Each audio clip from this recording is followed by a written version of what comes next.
Hey guys, Homo back again. Welcome to day 22 in life of Moto Razr Plus. Every day I use the Moto Razr camera to document my journey with this one. Today I'm going to talk a little bit more about the desktop mode. So with desktop mode, you can actually connect your phone to your computer and use your phone on your computer. And then another option that is a part of that is you can cast your screen to a TV or another device. I actually have a projector that has Miracast or whatever they're calling it these days. So it allows you to cast your phone onto the projector. So I started playing around with that just to see how it works. And every time I want to use this app, I always forget what it is called, but this terrible name. The app is called Ready For on Motorola. I wish they would call it something that's easier to remember. Maybe Moto Connect, Moto Link, Max. I don't know. I find Ready For very hard to remember, and I had to look around a little bit to find the actual app before I can use it.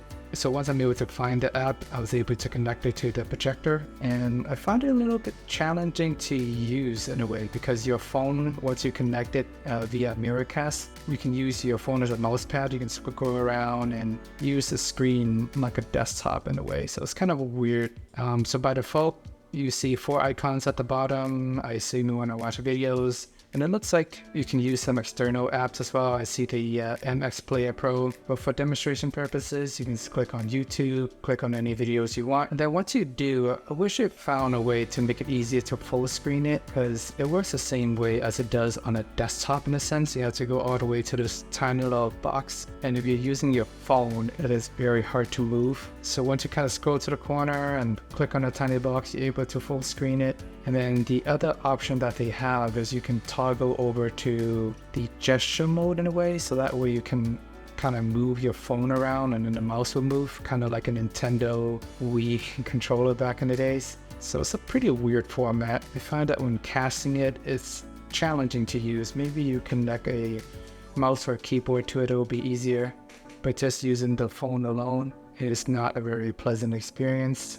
So I just want to touch on briefly about the Ready For app. But in general, the desktop mode has been cool. When casting it to a projector or another screen is somewhat challenging to use. But so far, I've been using this phone for over 3 weeks, and I honestly don't really miss my Google Pixel that much. So I was previously using the Google Pixel 7a. It is half the cost and kind of does everything half as well in a sense. Minus the camera. The camera on the Pixel is much better, but the processor on the Moto Razr Plus is just more efficient. It doesn't really overheat. I can launch more apps at once without even thinking about the phone overheating. With the Google Pixel 7a, when I'm using it, occasionally in the back of my mind, I'm conscious that if I launch a lot of apps at once, the Pixel is going to get really hot, and then apps start to slow down, and occasionally things would just shut off. I remember recording a video in 4K 60 frames per second, and when I went back and looked for it later, it was just all gone. So little things like that is weird with the Pixel. I think they just jammed too much into that little phone and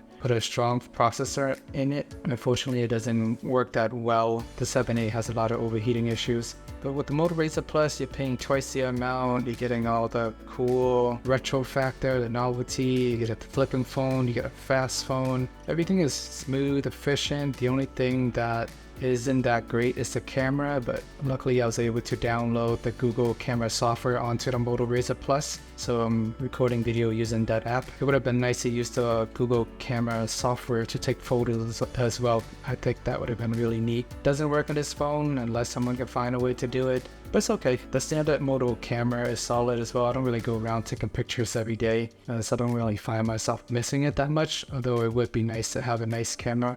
And the Galaxy Z Flip 5 is announcing around the corner, and I'm just reading through some rumors. I know these things are not finalized, but some of the rumors out there are saying that the Flip 5 may not have fully functional apps. We'll wait to see if that is true, but if that is the case, it makes the Motorola Razr Plus even more appealing. So there is some indication that there are a few Google apps that may be running on the outside of the Z Flip 5, but we'll wait and see if it has full apps functionality. I would be shocked if Samsung does not offer full apps functionality on the outer screen, but we shall see.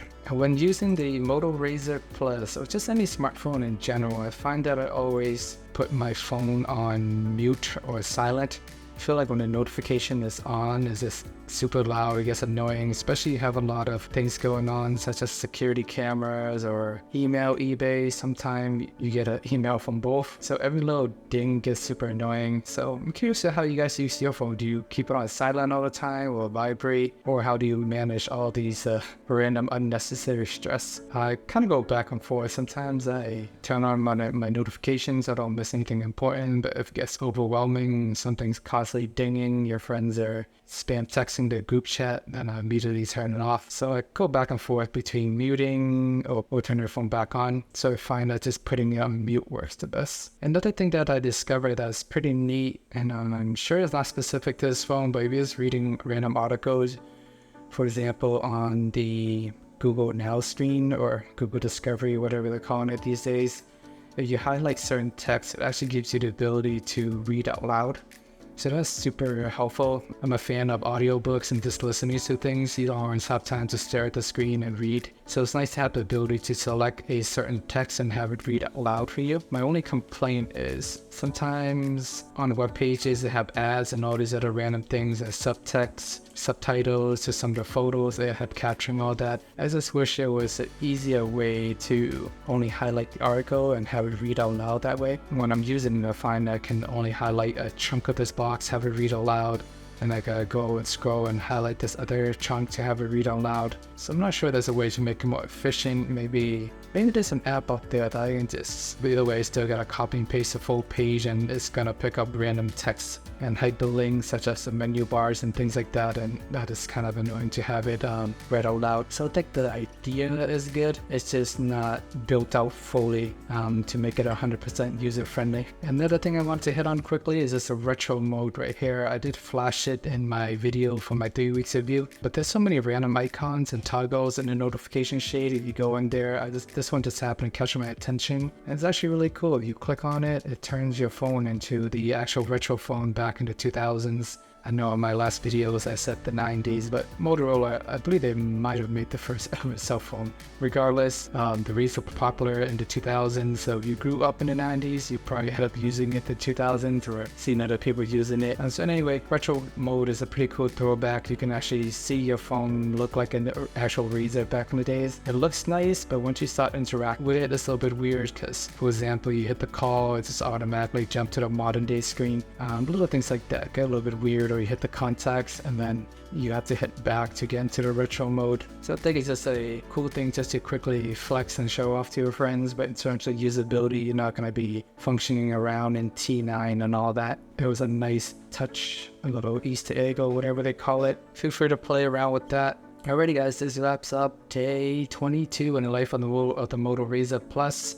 If you haven't already, please check out my 3 weeks review. I pretty much went in depth there in terms of how I feel about the phone from week 1 all the way to week 3. Let me know if there's any topics, questions, or anything else you want me to cover, tips and tricks. I will be covering this phone for a few more days. My Pixel Fold should be arriving very soon, and I will be transitioning over to that. As usual, thank you for watching. Remember to like and subscribe, and see you guys in the next video.